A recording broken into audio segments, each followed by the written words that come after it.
Define biochemistry. What is the percentage of water in a bacterial cell? So define biochemistry.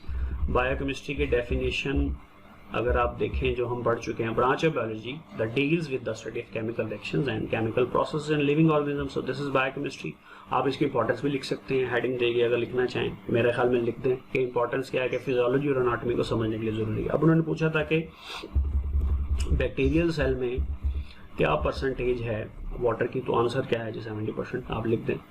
फिर दूसरा उसी तरह के मिलता जुलता question, what is biochemistry give its importance, तो वो सर जस्ट आप डेफिनेशन लिखें और इंपॉर्टेंस लिखते हैं।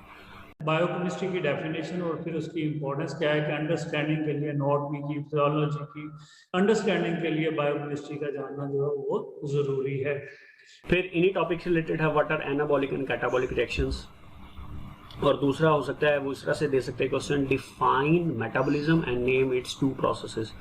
तो अगर तो आज डिफरेंशिएशन में तो कोशिश करें कि आप इस तरह कॉलम के अंदर लिखेंगे डिफरेंशिएशन में, लेकिन अगर वो सिंपल कह देता है कि डिफाइन करें या आप सिर्फ एनाबॉलिक कैटाबॉलिक रिएक्शंस को लिखें, तो आप हेडिंग भी दे सकते हैं दूसरे तरीके से, यानी कि आप पहले एनाबॉलिक रिएक्शंस को एक्सप्लेन कर दें और फिर कैटाबॉलिक रिएक्शंस को एक्सप्लेन कर दें। डिफाइन कार्बोहाइड्रेट्स, डिफाइन करें कार्बोहाइड्रेट्स को, जैसे हमने पहली स्लाइड में किया था कि chemical compound that on hydrolysis produce either polyhydroxy aldehydes और polyhydroxy ketones. What is the source of carbohydrates? Obviously plants, different types of plants are the sources of carbohydrates. What are monosaccharides? These are polyhydroxy aldehydes और ketones. And उसमें आप थोड़ा सा detail लिख दें, monosaccharides की classification को थोड़ा मेंशन कर देंगे, कैरेक्टरिस्टिक्स को लिख दें। What is the percentage of glucose in the blood of healthy person? 0.08% हम पढ़ चुके हैं। What are oligosaccharides? आप डिफाइन करेंगे शॉर्ट चेन्स हैं मोनोसैकेराइड्स की जो कि कंबाइन हो जाती हैं ग्लाइकोसिडिक बॉन्ड के थ्रू, आप एग्जांपल लिख सकते हैं उसके अंदर। डिफाइन ग्लाइकोसिडिक बॉन्ड, डिफाइन कर दें मतलब covalent bond between two monosaccharide units, और इसको ड्रॉ कर दें तो बहुत अच्छी बात है, ज़रूर ड्रॉ करें। Differentiate between starch and glycogen. Starch plant के अंदर स्टोर फूड होती है, ग्लूकोज जब एक्स्ट्रा होगा तो वो प्लांट उसको स्टार्च की फॉर्म में स्टोर कर लेगा, एनिमल्स ग्लूकोज को ग्लाइकोजन की फॉर्म में स्टोर कर लेते हैं। स्टार्च ब्लू कलर देता है आयोडीन टेस्ट के साथ, ग्लाइकोजन रेड कलर देता है, यही दो बहुत काफ़ी है। फिर sixth, what is the source of carbohydrate? तो स्टूडेंट्स इसमें आप सोर्स ऑफ कार्बोहाइड्रेट बताएंगे कि जो सोर्स ऑफ कार्बोहाइड्रेट है वो ग्रीन प्लांट्स हैं। उसके बाद नेक्स्ट क्वेश्चन है define heat capacity. Why heat capacity of water is very high? इसमें स्टूडेंट्स आप हीट कैपेसिटी को डिफाइन करेंगे और उसके साथ साथ आप ये बताएंगे कि हीट कैपेसिटी वाटर की क्यों इतनी हाई है। इसका रीजन जो है वो ये है कि जो वाटर में मौजूद हाइड्रोजन बॉन्ड्स हैं उसको ब्रेक करने के लिए बहुत हाई एनर्जी रिक्वायर्ड होती है। नेक्स्ट क्वेश्चन है show peptide bond between two amino acids. ये दोनों अमीनो एसिड जो है ये आपके बुक के चैप्टर 2 में प्रोटीन्स के टॉपिक में मेंशन है। यहाँ पे ग्लाइसिन और एलानिन की एग्जांपल दी गई है, जिनका जब बॉन्ड बनेगा और वाटर रिलीज होगा तो पेप्टाइड बॉन्ड की फॉर्मेशन होगी। नेक्स्ट हमारे पास जो क्वेश्चन है व्हाट आर ग्लोब्यूलर प्रोटीन। इसमें आप डिफाइन करेंगे कि ग्लोब्यूलर प्रोटीन्स कौन से होते हैं, इनके अंदर टर्शियरी स्ट्रक्चर होता है और इनकी बाकी प्रॉपर्टीज में से कोई एक या दो प्रॉपर्टीज आप मेंशन करें और साथ इसकी एग्जांपल को भी जरूर कोट करें। What is nucleotide? न्यूक्लियोटाइड क्या चीज है? न्यूक्लियोटाइड मोनोमर्स होते हैं न्यूक्लिक एसिड के। इसमें आप इसके अलावा लिखेंगे कि इसके 3 बेसिक कंपोनेंट होते हैं, एक राइबोज शुगर या डीऑक्सीराइबोज शुगर डिपेंडिंग अपॉन के डीएनए है या आरएनए है। इसके अलावा फॉस्फेट ग्रुप और तीसरा कंपोनेंट है नाइट्रोजनस बेस। देन है what do you know about ionization of water.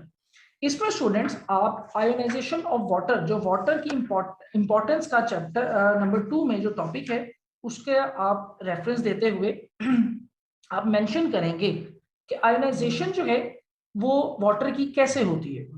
एक रिवर्सिबल रिएक्शन होता है जिसमें H2O कन्वर्ट हो रहा होता है हाइड्रोजन आयंस और हाइड्रोक्सल आयंस में।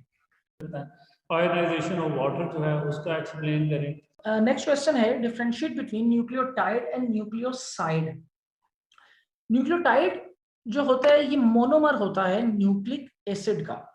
न्यूक्लियोसाइड न्यूक्लियोटाइड से पहले बनने वाली चीज को कहा जाता है, ठीक है, जिसमें पहले पेंटोज शुगर के साथ एक नाइट्रोजनस बेस अटैच होती है और जब उसमें फॉस्फेट लग जाता है देन इट बिकम न्यूक्लियोटाइड। जब तीनों चीजें, तीनों बेसिक कंपोनेंट मिल जाते हैं तब वो न्यूक्लियोटाइड कहलाता है। नेक्स्ट है डिफरेंशिएट बिटवीन प्योरीन्स एंड पिरिमिडीन्स। प्योरीन्स और पिरिमिडीन दोनों नाइट्रोजनस बेसिस होती हैं। आप इनको यहाँ पे डिफरेंशिएट करेंगे कि प्योरीन्स डबल रिंग बेसिस को कहा जाता है और पिरिमिडीन्स सिंगल रिंग बेसिस को कहा जाता है। प्योरीन्स में आप एग्जांपल देंगे एडेनिन और गवानीन की, पिरिमिडीन्स में आप एग्जांपल देंगे cytosine, thymine and uracil. Next है व्हाट आर डिफाइन कार्बोहाइड्रेट। इसमें स्टूडेंट्स आप कार्बोहाइड्रेट को डिफाइन करेंगे कि दीज आर पॉलीहाइड्रोक्सी एल्डिहाइड और ketones which on hydrolysis produces polyhydroxy aldehydes or ketone subunit. Next है what are anabolic and catabolic reaction. Both जो है ये मेटाबॉलिज्म की टाइप्स हैं।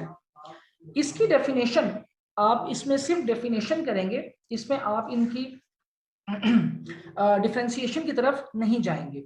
आपको पता है जो ऐसे रिएक्शंस होते हैं जिसमें सिंपल सब्सटेंसेस मिलके कॉम्प्लेक्स बनाते हैं वो एनाबॉलिक रिएक्शन कहलाते हैं, और ऐसे रिएक्शन जो ब्रेक डाउन के होते हैं जिसमें बड़े कंपाउंड ब्रेक डाउन होकर सिंपल सब्सटेंसेस में कन्वर्ट होते हैं वो कैटाबॉलिक रिएक्शंस कहलाते हैं।